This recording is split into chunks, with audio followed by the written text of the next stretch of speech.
જય શ્રી કૃષ્ણ મિત્રો, દરેક મિત્રોને હોળીની ખૂબ ખૂબ શુભકામના।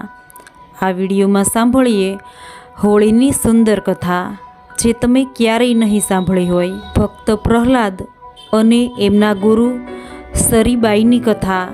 સરીબાઈ જે કુંભારના દીકરી છે, જેની કથા ક્યારેય નહીં સાંભળી હોય તો વિડીયો સ્કીપ કર્યા વગર વાર્તા પૂરી સાંભળજો। અને વાર્તા પસંદ આવે તો વિડીયોને લાઈક કરજો અને ના પસંદ આવે તો ડિસલાઈક પણ કરી શકો છો, પણ આ કથાને પૂરી સાંભળજો અને ચેનલને સબસ્ક્રાઈબ જરૂર કરજો। તો વાર્તા શરૂ કરીએ, તેને ધ્યાનથી સાંભળજો। હજારો વર્ષો પહેલાંની આ વાત છે કે જ્યારે સતયુગ ચાલતો હતો। એ યુગમાં સનકાદિક ઋષિઓએ જય અને વિજયને શ્રાપ આપ્યો અને હિરણ્યાકશ્યપ અને હિરણાકંશ રાક્ષસ બન્યા અને ત્યાંથી દૈત્યોનું સર્જન થયું। રાક્ષસોની ઉત્પત્તિનું મૂળ કારણ ક્રોધ અને અભિમાન છે। તેમાંથી એકને ભગવાને વરાહરૂપ ધરી હણી નાખ્યો અને બીજો હિરણ્યાકશ્યપ જે તપ કરી પોતાના ભાઈનું વેર લેવા તૈયાર થયો અને ભગવાન વિષ્ણુનો વેરી બન્યો અને જગતમાં ક્યાંય પ્રભુનું નામ ન રહેવા દીધું। ભગવાનનું નામ લેતા લોકોને ખૂબ ત્રાસ આપવા લાગ્યો। મંદિરો તોડી નાખ્યા, તીર્થોના ઘાટ ભાંગી નાખ્યા, મૂર્તિઓ ખંડિત કરી નાખી।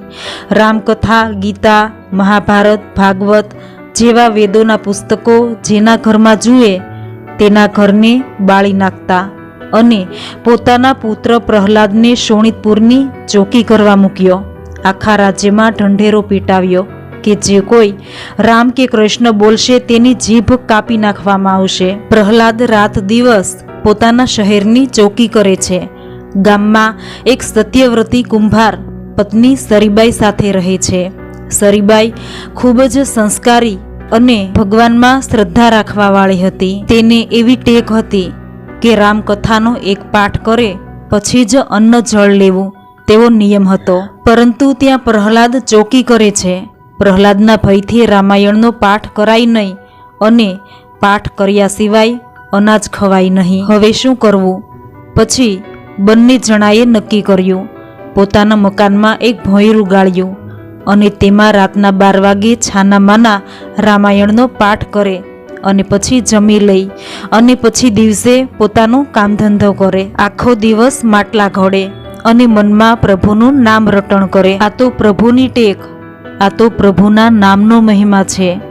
રામ નામનો મહિમા બહુ મોટો છે। જે માણસ નિયમ કસોટી સહન કરી નિભાવે તો ભગવાનને જરૂર તેનું રક્ષણ કરવા આવવું જ પડે। સરીબાઈ અને તેનો પતિ બેઉ રાત્રે ભોંયરામાં બેસી છાના શ્રી રામનું નામ લે છે। એમાં એક દિવસ એણે નિભાડો ખડક્યો અને અગ્નિ પણ લગાડી દીધો। રાત્રે એ પોતાનું નિયમ નિભાવવા રામની રામાયણ લઈને બેઠા। એના ઘરમાં એક બિલાડી પાળેલી હતી। તે રોજ ભોંયરામાં સરીબાઈની પાસે બેસી કથા સાંભળતી અને આજે આ બિલાડી દોડા દોડ કરે છે। ઘડીક ભોંયરામાં આવે અને ઘડીક નિભાડા પાસે દોડીને જાય છે। સરીબાઈ વિચાર કરે છે કે આ બિલાડી આજે દોડાદોડ કેમ કરે છે? એ બિલાડીનું નામ મંજારી રાખ્યું છે।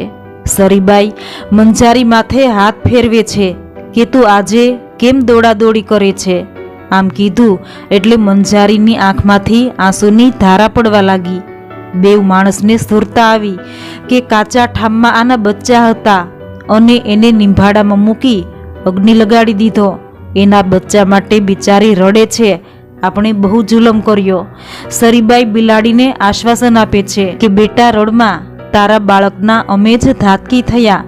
હવે તો મારો રામ બચાવે તો બચશે, પણ હવે ધીરજ રાખ, મારો રામ તારા બચ્ચાને જરૂર બચાવશે। આમ રાતના 12 વાગે બિલાડીને ધીરજ આપે છે। એવામાં એ સમયે પ્રહલાદજી ચોકી કરતા હતા અને કુંભારના ઘરની પાછળ ઊભા આ બધું સાંભળે છે। અવાજ સાંભળી રાજકુમાર કુંભારના ઘરે આવી ધમકી આપવા માંડ્યા કે મારા પિતાના વેરી માટે હું રાત દિવસ ચોકી કરું છું તોય તમે એનું નામ છોડતા નથી। કુંભાર ભગત અને સરીબાઈ બંને ધ્રુજવા લાગ્યા।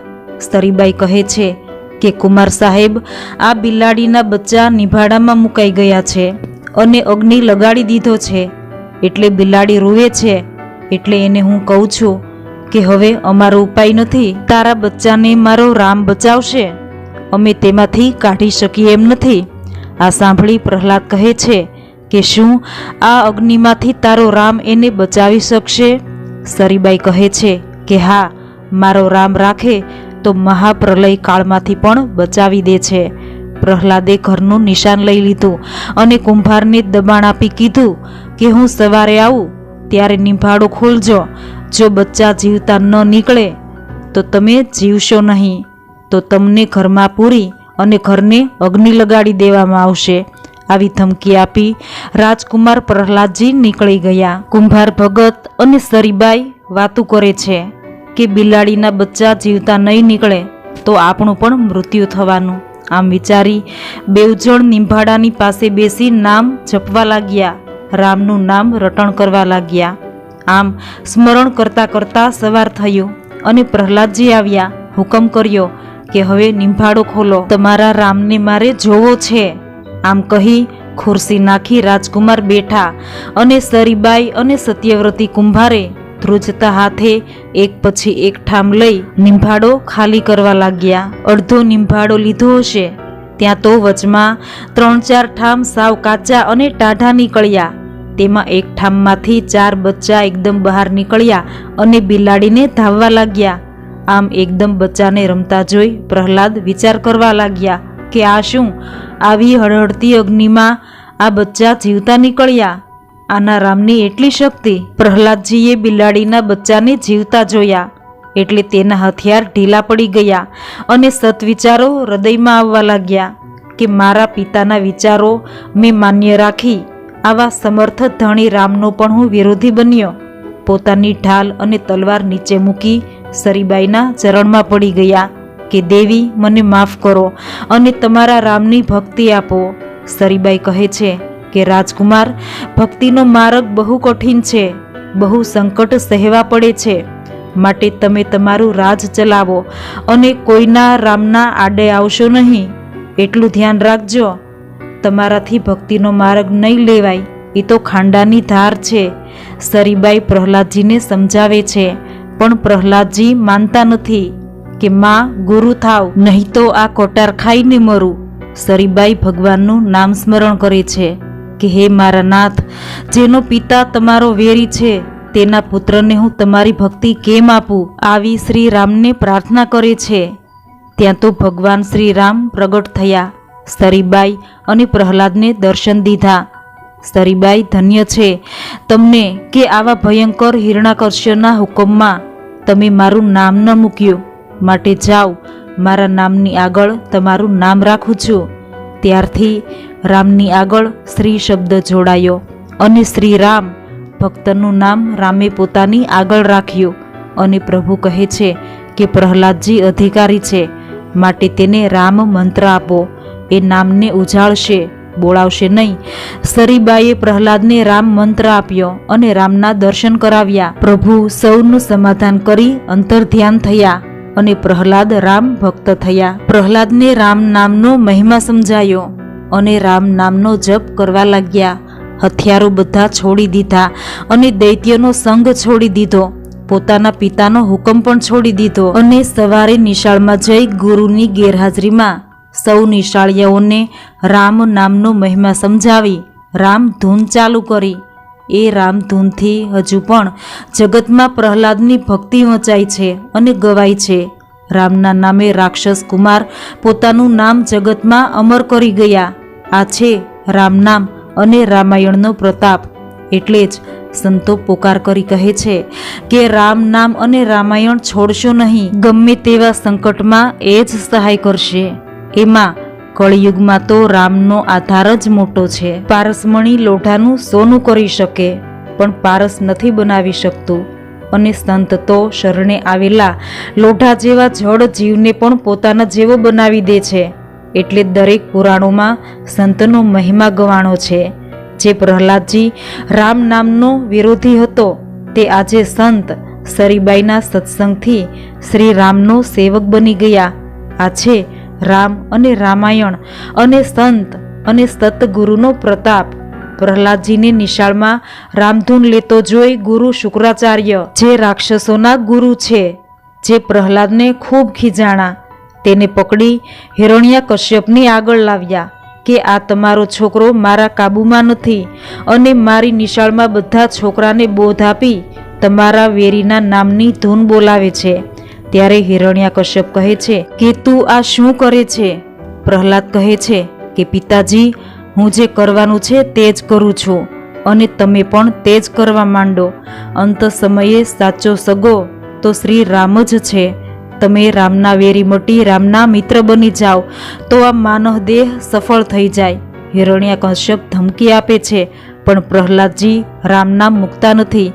પિતા ક્રોધ કરી કહેવા લાગ્યા કે તું મારા દુશ્મનનું નામ લઈ મારા કુળને કલંક લગાડે છે, માટે તું જ મારો પુત્ર નહીં પણ મારો દુશ્મન છે. જ્યારે કોઈ પણ માણસ સાચા હૃદયથી પ્રભુ ભક્તિ ઉપર દોરવાય, તેને આ દુનિયા દુશ્મન તરીકે હેરાન કરવા માંડે છે.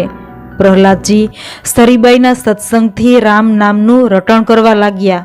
ત્યારે તેના પિતા તેને ધમકી આપી ના પાડે છે કે તું મારા વેરનું નામ મૂકી દે, નહીં તો હું તને મારી નાખીશ. મારા વેરીને હું આ દુનિયામાંથી કાઢવા માંગુ છું, ત્યારે તું તેને હૃદયમાં રાખીને રહે છે. પ્રહલાદજી રામ નામ મૂકતા નથી. એટલે હિરણ્યકશ્યપે પ્રહલાદને પલંગ ઉપરથી નીચે પછાડ્યો અને છાતી ઉપર પગ મૂકી હાથમાં કટાર લઈ મારવા તૈયાર થયા અને ગળા ઉપર કટાર મૂક્યો. ત્યાં તો પ્રહલાદની માતા કયાધુ આવી અને પોતાના પતિનો હાથ પકડી લીધો અને કહેવા લાગ્યા કે હે સ્વામી, એ તો બાળક છે અને કદાચ ભૂલમાં તમારા વેરીને બોલે છે. તેને સારી શિખામણ આપી રામ નામ લેતો બંધ કરી દેશું. પછી માતા પિતા સૌ પ્રહલાદજીને રામ નામ નહીં લેવા કહે છે. આમ ઘણો સમય મહેનત કરી પણ પ્રહલાદજીના હૃદયનો પલટો ન થયો. ત્યારે હિરણ્યકશ્યપે રાક્ષસોને હુકમ કર્યો કે આ છોકરાને ગમે તેમ કરી રામ નામ લેતો બંધ કરો, નહીં તો એને મારી નાખો. દૈત્યો આ બાળકને મારવા લાગ્યા, પણ પ્રહલાદજીને ક્યાંય વાગતું નથી. હથિયારો ફૂલની જેમ શરીરને અડે છે. દૈત્યોએ એને ઊંચા ડુંગર ઉપરથી દડતો મૂક્યો, પણ તેને કંઈ થયું નહીં. પછી ઊંડા દરિયામાં બુડાડી દીધો, પણ પાણીમાં એ બુડતો નથી. ઝેર ખવડાવ્યું, સર્પો કવડાવ્યા, પણ પ્રહલાદજી જય શ્રી રામ કહી આ બધું આરોગી જાય છે. પણ શ્રી રામ નામના પ્રતાપથી કોણ તેનું રક્ષણ કરે છે તે દૈત્યોને કાંઈ ખબર પડતી નથી. એટલે રાક્ષસો પણ હારી ગયા. પછી હિરણ્યકશ્યપે બીડું ફેરવ્યું કે કોઈ આ છોકરાને મારી નાખે, તેને અડધું રાજ આપી દઉં. ત્યારે હિરણ્યકશ્યપની બહેન હોલિકા આવી અને બીડું ઝડપ્યું. હોલિકાએ અગ્નિદેવનું તપ કરી તેને પ્રસન્ન કર્યા હતા અને વરદાન મેળવ્યું હતું કે તેને અગ્નિ બાળી શકશે નહીં. પછી હોલિકાએ લાકડાનો મોટો ઢગલો કરાવ્યો. આ અગ્નિના બળથી પ્રહલાદને ખોળામાં લઈ લાકડાના ઢગલા ઉપર બેસી ગયા અને અગ્નિ લગાડાવ્યો. બધા રાક્ષસોને થયું કે પ્રહલાદ જરૂર મરી ગયો, પણ અગ્નિ લાકડામાં લાગ્યો અને બાળક પ્રહલાદ રામ નામ રટવા લાગ્યો. પ્રભુના નામથી પ્રહલાદને અગ્નિ ન અડક્યો અને હોલિકા બળી ગઈ. આ છે રામનો પ્રતાપ. ભગવાન પોતાના ભક્તનું રક્ષણ કરે છે. પ્રહલાદજીએ બિલાડીના બચ્ચા જીવતા જોયા, ત્યારથી રામ ઉપર વિશ્વાસ અને શ્રદ્ધા બેસી ગઈ હતી. એટલે પોતાનો દ્રઢ વિશ્વાસ પોતાને બચાવતો હતો. ભક્ત પ્રહલાદ રામ નામ ઉપર મક્કમતામાં આવતો જાય છે. હિરણ્યકશ્યપને ચિંતા થઈ કે આ બાળક મરતો નથી, માટે આનો રક્ષણ કરનાર જરૂર કોઈ જબરો જ છે. પછી હિરણ્યકશ્યપે છેવટે લોખંડનો એક મોટો સ્તંભ ઊભો કર્યો, ચારે બાજુ લોઢાનો ગઢ કર્યો અને તેને એક જ દરવાજો બનાવ્યો અને નક્કી કર્યું કે આમાંથી જ્યારે પ્રહલાદને રક્ષણ કરવાવાળું આવે એ જ મારો દુશ્મન, તેને હું મારી નાખીશ. આમ નક્કી કરી લોખંડનો સ્તંભ ધગધગાવ્યો અને પુત્ર પ્રહલાદને ત્યાં લાવી માર મારી ધખતે થાંભલે બાથ ભીડાવે છે.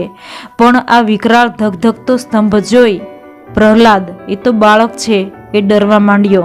સ્તંભ પાસે જઈ શકતો નથી અને હિરણ્યકશ્યપ મારી અને પરાણે તેને બાથ ભીડાવા મોકલે છે. પ્રહલાદને બીતો જોઈ ભગવાને એક યુક્તિ કરી. ધખતા લાલચોળ સ્તંભ ઉપર કીડીની કતાર ચાલતી બતાવી. પ્રહલાદે અગ્નિમાં કીડીની કતારને ચડતી અને ઉતરતી જોઈ એટલે હિંમત આવી અને ધખતા સ્તંભે બંને હાથે બાથ ભીડે છે કે શ્રી રામ, જય શ્રી રામ. આમ અંતરમાં રામ ધૂન શરૂ થઈ. પ્રહલાદને અગ્નિ સાવ ઠંડો લાગ્યો. હિરણ્યકશ્યપ દરવાજામાં જોઈ બેઠો રહ્યો છે કે હમણાં એનો રામ રક્ષણ કરવા આવશે એટલે તેને મારી નાખું. પોતાનું ખડગ તૈયાર રાખી દરવાજા બહાર જોઈ રહ્યો. એટલામાં સ્તંભમાં કડડ કરતો ઘોડ કડાકો થયો અને રાક્ષસોના કાનના દરવાજા બંધ થઈ ગયા. જાણે કોઈ ધરતીકંપ થયો હોય એમ પૃથ્વી ધ્રુજવા લાગી અને હિરણ્યકશ્યપ ખુરશીથી નીચે પડ્યો. ધગધગતા સ્તંભના 2 ફાડા થઈ ગયા અને તેમાંથી નરસિંહ રૂપ પ્રગટ થયું. અડધું અંગ સિંહનું અને અડધું અંગ પુરુષનું. મોટી વિકરાળ આંખો, વિકરાળ માથું, વિકરાળ હાથ, તેના વિકરાળ હાથમાં નખ. આવું ભયંકર સ્વરૂપ જોઈ હિરણ્યકશ્યપે ખડગ હાથમાં લીધું. જેવો ખડગ મારવા જાય છે ત્યાં તો નરસિંહ ભગવાને તેને પકડી લીધો અને ઢસડી અને ઉંબરમાં લાવ્યા. આકાશમાં દિવસ અડધો બહાર અને અડધો અંદર આથમતો સમય હતો. હિરણ્યકશ્યપે પૂછ્યું કે તારા માગેલા વચનમાંથી એક પણ વાનું છે? હિરણ્યકશ્યપ કહે છે કે ના. નરસિંહ ભગવાને હાથના નખથી તેને ચીરી નાખ્યો. દૈત્યો ભયભીત થઈ ભાગવા લાગ્યા અને આકાશના દેવતાઓ બોલવા લાગ્યા કે બોલો ભગવાન નરસિંહની જય. પૂર્વનો પરોળ્યો હતો તેને સદગતિ આપી અને પ્રહલાદનું રક્ષણ કર્યું. ભૂમિનો ભાર ઉતાર્યો અને દેવોએ જય જયકાર કર્યો. જ્યારે જ્યારે પાપીનો ભાર પૃથ્વી ઉપર વધે છે ત્યારે પ્રભુ અવની ઉપર ગમે તે અવતાર લઈને આવે છે અને તેના ભક્તોનું રક્ષણ કરે છે. પછી નરસિંહ ભગવાને પ્રહલાદને પ્રસન્ન થઈ પૂછ્યું કે માગ. ત્યારે પ્રહલાદે ભક્તોની રીત પ્રમાણે માગ્યું કે મારા પિતાની સદગતિ કરો. પ્રભુ કહે છે કે જેના કુળમાં ભક્ત પ્રગટ થાય તેની 71 પેઢીનો હું ઉદ્ધાર કરું છું. આમ કહી પિતાનું રાજ્ય પ્રહલાદને સોંપી ભગવાન નરસિંહ અદૃશ્ય થયા અને ભક્ત તથા ભગવાનની જય બોલાણી. દુનિયામાં સનાતન ધર્મ ચાલતો થયો. દેવ મંદિરો, તીર્થોના ઘાટો, સર્વ ધર્મ ચાલુ થયા અને આખી દુનિયામાં નીતિનું સ્થાન થયું. પ્રહલાદના બોધથી લાખો મનુષ્યો ભક્તિના માર્ગે ચડ્યા અને એ દિવસથી હોલિકા દહનનો દિવસ ઉજવાય છે. બોલો ભક્ત પ્રહલાદની જય. બોલો નરસિંહ ભગવાનની જય. બોલો રામચંદ્ર ભગવાનની જય.